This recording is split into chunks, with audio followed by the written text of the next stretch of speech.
Hello fellow pickers, it's really nice to see you. This is an extra special edition of Alice Ops bringing you some stuff to sell on eBay. I hope everybody is doing well.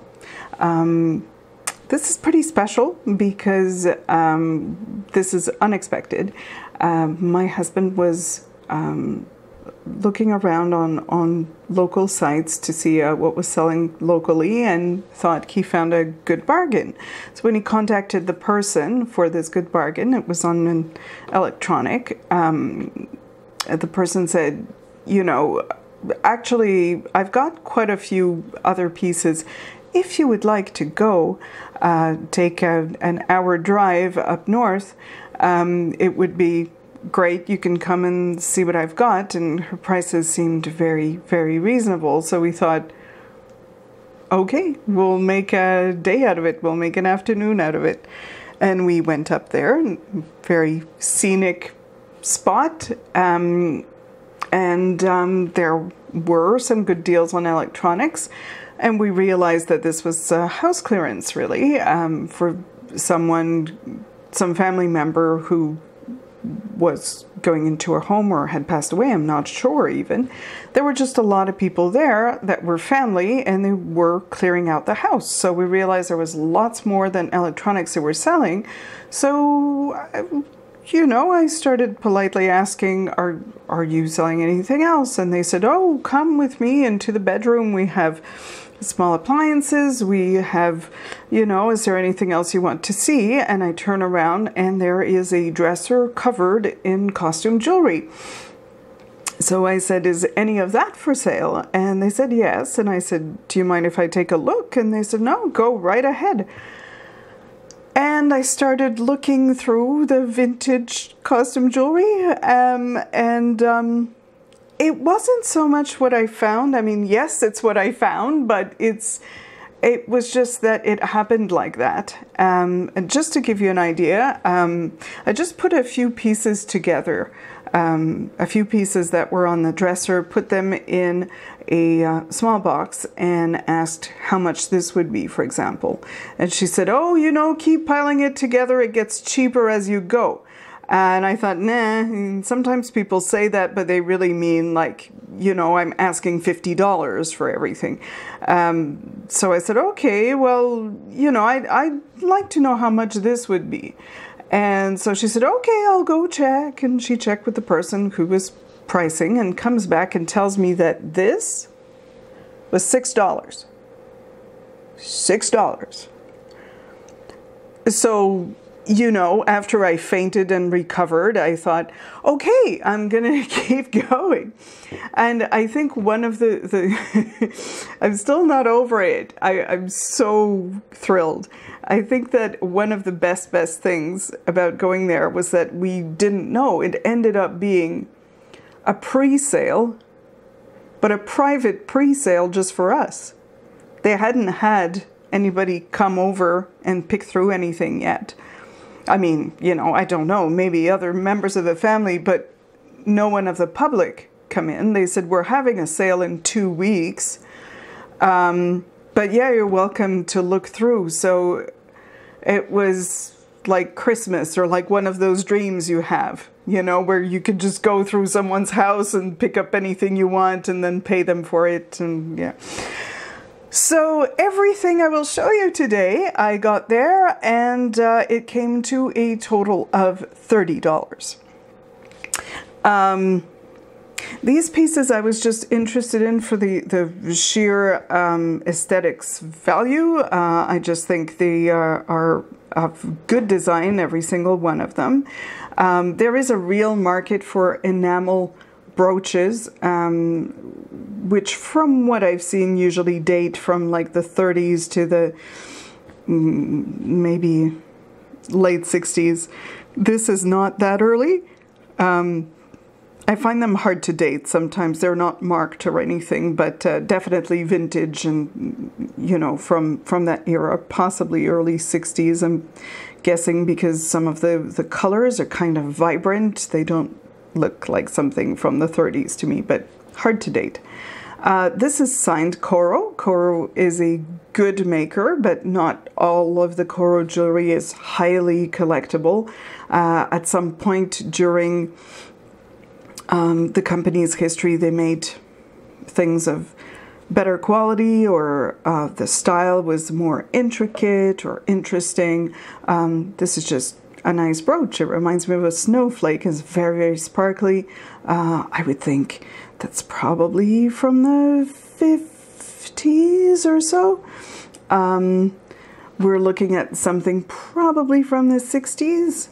I'm saying that because in the 60s, maybe early 70s, there was more of a revival of that geometric kind of pattern. The 50s, although there was a modernist movement in the 50s, you know, mid-century modern and all that, you were heading that way, like it could be from the late 50s, but you still had a lot of floral and curly cues and things that were dainty like that. This is a great glass necklace. I'm not going to say crystal because I don't know that, but beautifully faceted glass. You see how these are discs of glass that are all faceted all around. The shapes of these glass beads are, for me, a clue that this is, you know, we're talking maybe 50s, 40s. It could be earlier. I've seen that sort of thing from the 20s and 30s.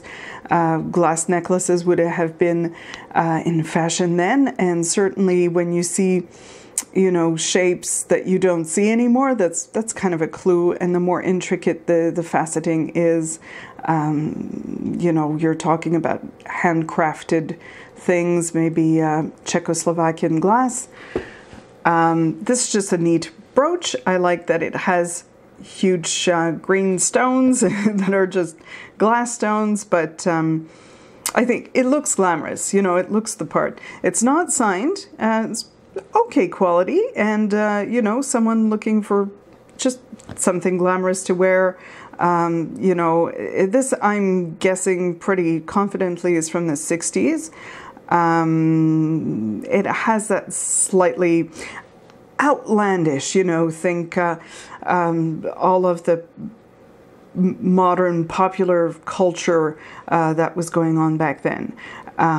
So that's what I think for that.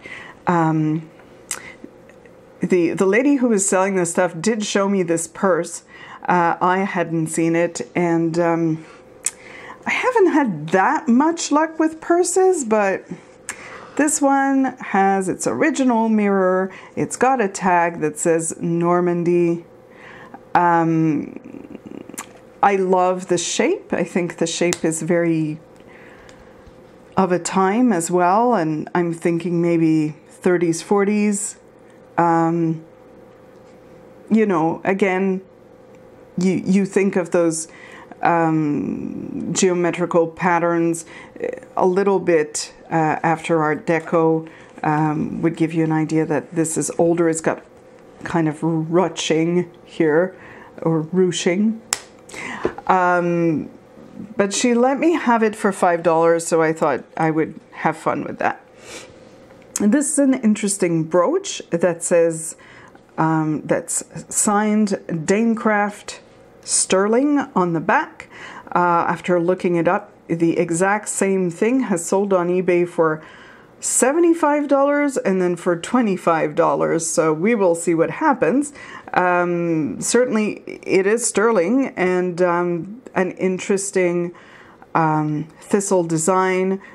People who are interested in Scottish things might be very well interested in a sterling Scottish design brooch. This other little gem is signed Coro as well. Just a nice rhinestone brooch, really, and you know, still in good condition. It's nice that it's signed Coro, and that's it. I thought I would throw it in with the lot, and people who like topaz kind of yellow stones will be happy to see this. This was just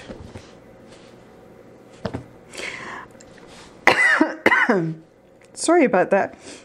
An egg. It doesn't have a slot in the middle, so I don't think it's a ring box, but at the same, maybe like a pin cushion. Just thought it would charm somebody. It's still in good condition. It's just pretty and decorative as well. Then I was really happy to see this because the Joan Rivers jewelry is quite collectible. It's been for quite some time, but you know, this one comes with its bag and its paper and description and the whole 9 yards, so you know it's authentic. So it's an enameled hummingbird brooch in very good condition. And these sometimes go between, I don't know, let's say $25 to $50, you know, maybe a little more, a little less.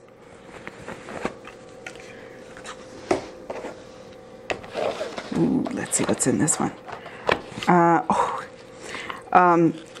This I just grabbed. I didn't even know what it was, but I knew it was good.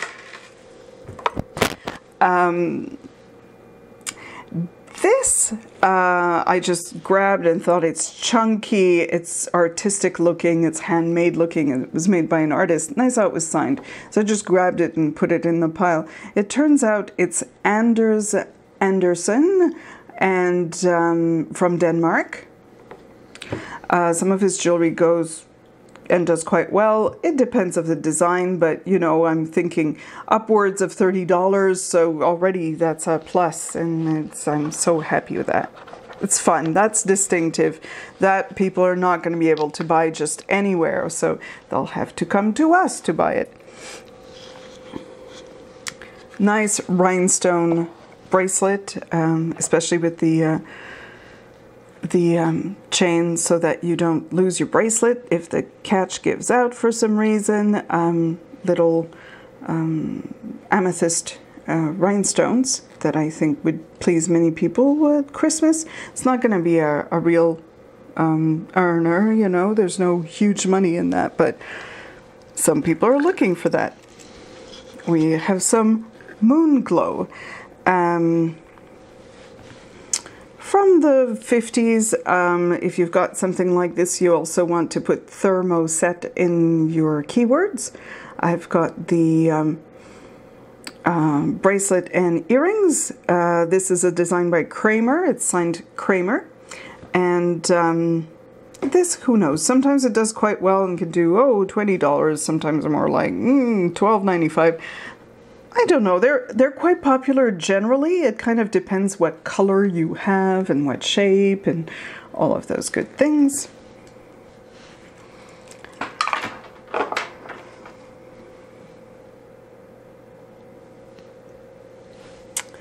I was very happy to find this because it's one of those things that's sometimes a sleeper. People don't notice it. It is stamped sterling on the back, and it's a Royal Canadian Air Force pin, otherwise known as a sweetheart pin. Very often what a serviceman would have given his wife or girlfriend when he was away during the war. So I would be thinking this is the Second World War. A little bit of levity. We have a sweater guard that you would use, you know, like so, to take both sides of your sweater and make sure the sweater didn't fall off your shoulders if you didn't have it, if you weren't wearing it. And they've got little starfish, little starfish and in lucite with a sort of confetti look. So I thought someone out there is calling out for this kitschy, fun hairspray kind of thing. Then on to something that is more antique is this, I would say, you know, turn of the century to the 1920s, 1900 to 1920s approximately. Porcelain brooch. It's pinchbeck and has that gold effect around the edge. It's hand painted, those things. I would love to see them be worth a lot more than they are, but they're not really usually. So again, you know, maybe 20, maybe 30 if somebody really likes it. I thought it was a particularly good example. The roses are very well rendered. And it's a nice shape, it's a nice size. To me, it's really, it's very turn of the century. Like, think of styles that have to do with that era of the Titanic and women in white dresses and corsages of flowers. And it's very much of that epoch. This just appealed to me because of the design as well. It almost looks a bit arts and crafts to me, the way it's designed. There's airiness in the design, and at the same time it's a very natural theme with the leaves like that.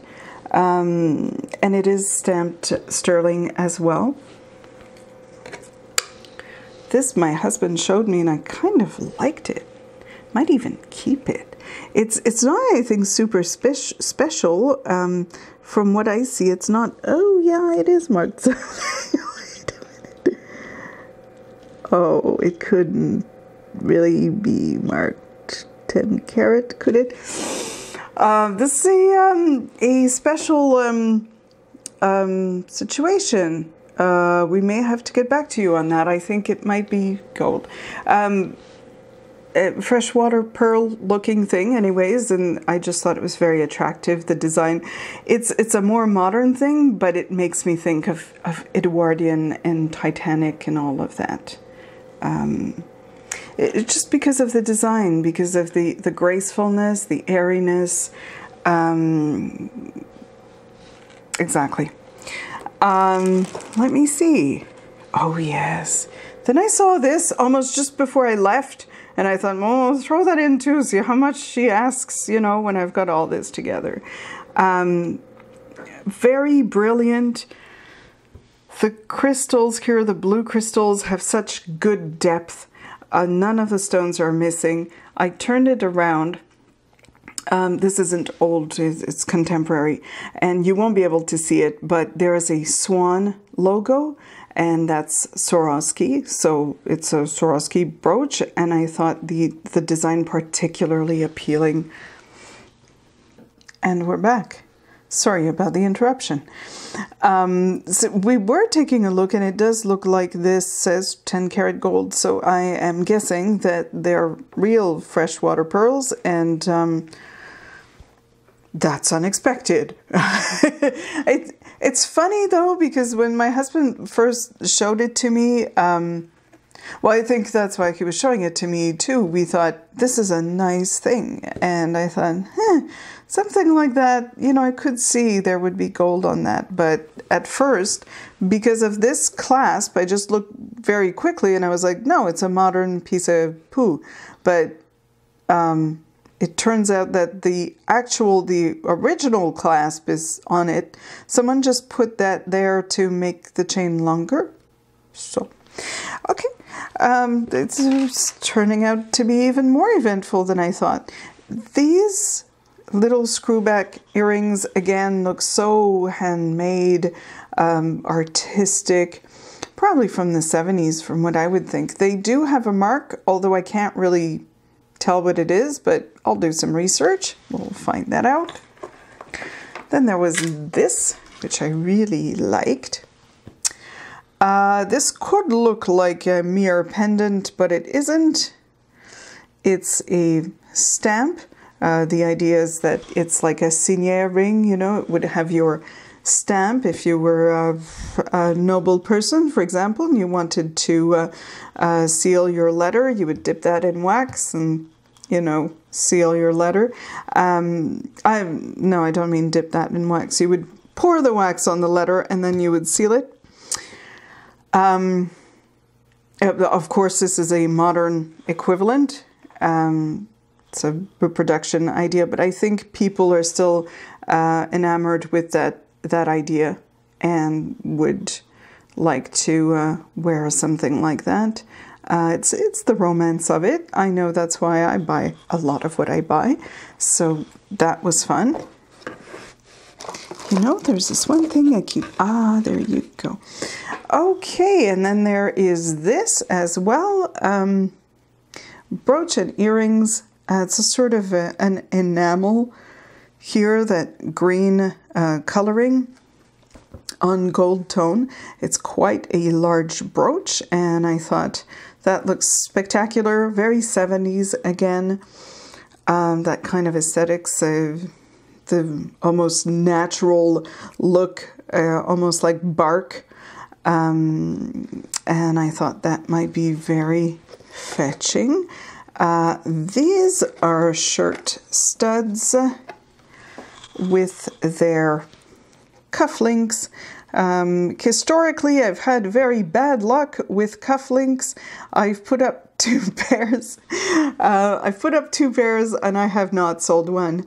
I know, 2 pairs, right? I should try a little harder. But these were very distinctive. I thought they were glamorous and wonderful, and ladies like to wear these as well as men. So we'll see what happens. This is just so dinky. It's a little piece of luggage that's a charm. You wear it on a bracelet or something like that. It's stamped with Italy and Paris and England, and it does actually open. It's got a little hinge and it opens, and it's a little mirror inside. I think this I'm going to give to my mom for Christmas. She likes little charms like that. And last but least is a pearl necklace, which is probably not real pearls at all, but faux pearls. However, the catch did say sterling, so it's probably a good quality item, and sometimes people go nuts for pearls. They're discolored, so we'll have to clean that. And as a special bonus treat, this we did not get this week. We got a couple of weekends ago. We got this a couple of weekends ago, and I'm going to set it up so you can look at it properly at a church bazaar. And it's a Tantalus. Not one of those turn of the century ones perhaps, but possibly from the 30s right up to the 50s. The idea, of course, is that you would put your precious alcoholic beverages in there, and then you would lock this. You'd have a little lock and put that through there, and this would hold this in place locked so that your servants wouldn't get to it. There's rye and scotch. Love the architecture of the bottles, love the smooth, silky, chromy kind of deco feel it still has to it. I do believe it's from the 30s. My husband liked it so much, I think we're going to be keeping it. It goes well on our sideboard, and you know, we can keep it for a while, and then if we move on to other things, we can still sell it. It's probably not a huge thing, not a huge profit maybe we'd get out of it, but we did buy it for $15, 15. So, you know, even if we made 35 to 50, that would still be a great profit. But right now it's adorning our home and we're enjoying it. So I hope that wasn't too long, but I wanted to make sure and get everything in. I'm not sure if we'll ever have the opportunity to go to a private pre-sale again. not for a while anyways. So I hope you've enjoyed this, and I hope your sales are great and that you're finding lots of fun stuff. Enjoy yourselves, and we'll talk again soon.